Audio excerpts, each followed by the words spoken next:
मित्रों, जय श्री राम। मैं ब्रजेश पांडे आज आप सबके लिए एटी-केटी से जुड़ी हुई YCMIU स्पेशली और महाराष्ट्र में एटी-केटी के रोल को लेकर क्या न्यूज़ चल रही है, क्या हवाएं हैं, वो भी मैं बताऊंगा। उसके पहले आप थोड़ा सा मेरा वीडियो मन में धैर्य धारण करके सुना करिए। अच्छा, डिटेल सेक्शन में जो मैं लिंक देता हूँ वह सत्यता प्रमाणित करती है कि क्या सच्चाई है और इसका सोर्स क्या है। मैं बिना कोई भी वीडियो बिना प्रूफ के नहीं बनाता हूँ। हवा हवाई करना अपना काम नहीं है, बच्चों को सही निर्णय पहुँचाओ, यही मेरा उद्देश्य है। विश्व का एकमात्र चैनल है जो एजुकेशन से जुड़ी हुई सही और एनालाइज्ड खबरें, एनालिसिस की हुई खबरें देते हैं। अब हम आते हैं एटी-केटी पर। उदय सामंत जी ने क्या कहा। सबसे पहले, सत्य थोड़ा कड़वा होता है, इसलिए मैं आपको बता दूं कि यह कतई भ्रम ना पालें आप कि एटी-केटी का एग्जाम कैंसिल हो गया है या उदय सामंत साहब ने इसको कैंसिल किया है, ऐसी कोई खबर नहीं है। लोक सत्ता और मुंबई मिरर के माध्यम से मैंने न्यूज एनालिसिस की है, दोनों की लिंक दे रहा हूं, पढ़ लीजिए।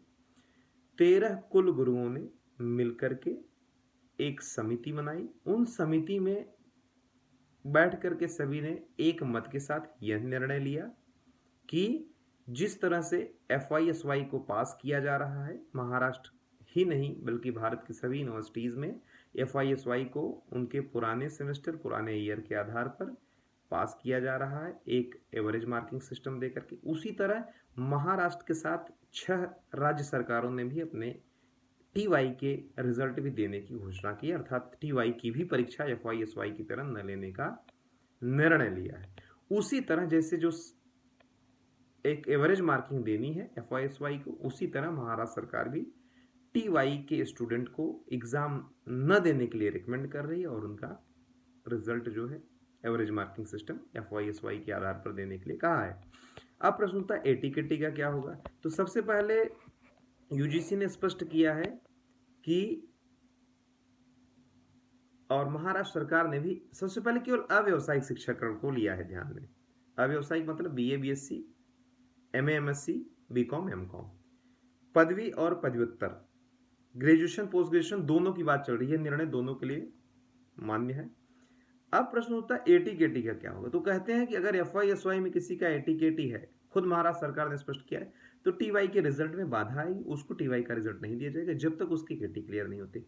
लेकिन जब 13 कुलगुरुओं ने मिलकर एक समिति बनाई और समिति में यह निर्णय लिया कि जिनका एटी-केटी है उनको भी एक एवरेज मार्किंग दे करके उनको सभी को रिजल्ट देते हैं। अब मेरा एनालिसिस सुनिए। यदि इनका FYSY में कोई केटी रह गया या TY के स्टूडेंट है और पहले कभी केटी रह गया है, अब आपका TY का फाइनल एग्जाम फिर से बैठने वाले थे एटी-केटी के लिए, तो उन सब के लिए क्या कहना।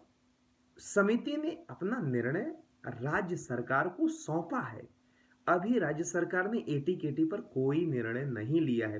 Please be very clear.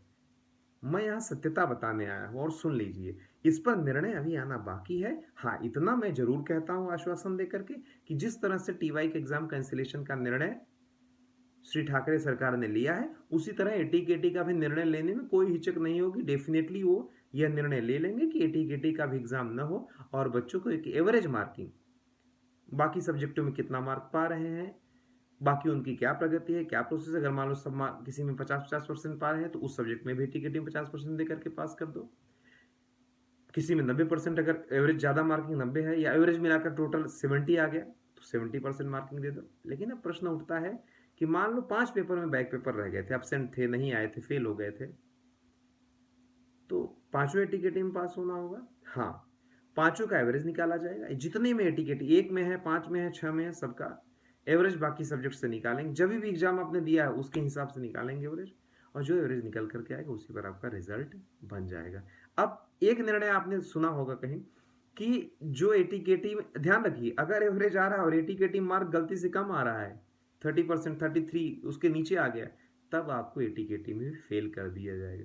लेकिन एक रहस्य का निर्णय उसमें ये है कि मान लो 3 सब्जेक्ट आपके हैं, 2 में आप एटी-केटी में एवरेज मार्किंग सिस्टम में परफेक्ट आप बन गए, पास हो गए, 1 में एवरेज भी निकाले लेकिन उन्होंने 2-4 मार्क कम पड़ रहा है, तो ग्रेस मार्क 5 मार्क 10 मार्क कितना कम पड़ रहा है इसका अभी समिति ने निर्णय नहीं लिया है। लेकिन अगर किसी मान लो 4-5 सब्जेक्ट है, मल्टीपल एटी-केटीज हैं, सब में आप पास हो रहे हो, 1 या 2 में अगर कम मार्क हो रहा है तो कोविड का स्पेशल ग्रांट दे करके आपको पास किया जा सकता है, एवरेज मार्किंग देकर के एटीकेटी भी पास करने की सिफारिश समिति ने राज्य महाराष्ट्र सरकार से की है। तो थोड़ा सा वेट करिए, एटीकेटी का निर्णय नहीं आया है। जो अभी का निर्णय वो है कि जिनका एटीकेटी क्लियर है, सब कुछ एकदम क्लियर है, उन्हें टीवाई का रिजल्ट बनना है। लेकिन आपको घबराना नहीं है, राज्य सरकार आपके हित में निर्णय लेगी। मेरा पहला प्रेडिक्शन था सितंबर में एग्जाम होगा, वो प्रेडिक्शन थी यूजीसी ने क्लियर किया है, लेकिन अभी यूजीसी और राज्य सरकार में तानातानी चल रही है। उसका कारण यह है, राज्य सरकार ने कहा है महाराष्ट्र में कोविड का असर घनघोर है, बहुत बुरी तरह से प्रभावित हो रहे हैं हम, इसलिए आप इस निर्णय को सुधारिए। राजस्थान सरकार भी बोल रही है आप सुधारिए, इस पर एक लुक लीजिए, पंजाब सरकार भी बोल रही है। तो यूजीसी लुक लेगी अवश्य, कुछ निर्णय आएगा। यूजीसी ने कहा है कि सितंबर तक आराम से आप एग्जाम करिए, बहुत सारी यूनिवर्सिटी ने एग्जाम के लिए घोषणाएं भी की हैं, और वो कह रहे हैं ऑनलाइन ऑफलाइन जैसे लेना है। लेकिन आप जानते हैं कि जब ऑफलाइन एग्जाम लेके क्लैरिटी नहीं आती तो ऑनलाइन कहां से होगा, इसलिए अभी रुक जाइए। यूजीसी ने जो निर्णय दिया वो उसी पर कायम है। महाराष्ट्र सरकार अपने नियम पर काम है कि हम टीवाई का एग्जाम नहीं लेंगे किसी भी हालात में। उदय सामंत जी ने तो यहां तक कह दिया है कि महानायक अमिताभ बच्चन तक को कोरोना पहुंच गया, उनको कोई नहीं बचा पाया, तो हम साधारण बच्चों को कैसे बचा पाएंगे। उनका स्टैंड बिल्कुल सही है, मैं उनका पूरा समर्थन करता हूँ, बच्चों की तरफ से मैं भी अपना रिकमेंडेशन कर रहा हूँ। तो एटी को लेकर के सभी भ्रांतियां दूर हो गई। अभी मत घबराइए, कोई फाइनल डिसीजन नहीं हुआ है, न यूजीसी का भी एटीकेटी पर कोई निर्णय नहीं आया, आना बाकी है। और उस यूजीसी के हिसाब से तो एटीकेटी का भी एग्जाम होगा, जैसे जो टीवाई का होगा तो उसी समय पे। अभी किसी यूनिवर्सिटी ने एटीकेटी पर कोई पोर्टल पे नोटिस नहीं दी है, परिपत्र नहीं दी है। तो जब तक राज्य सरकार का कोई निर्णय नहीं आता तब तक आप मेरा चैनल देखते रहिए, सब्सक्राइब करिए। अब कुछ कमेंट करना है तो करिए, अपने मित्रों को वीडियो जरूर शेयर करिए, ताकि सब्सक्राइब करके आप मेरे साथ बने रहें, एक नया हमारा रिश्ता बने। हम एक सही न्यूज चैनल के साथ बंद करके, यूट्यूब चैनल के साथ बंद करके एक नए भारत का निर्माण करें। बहुत बहुत धन्यवाद। जय श्री राम।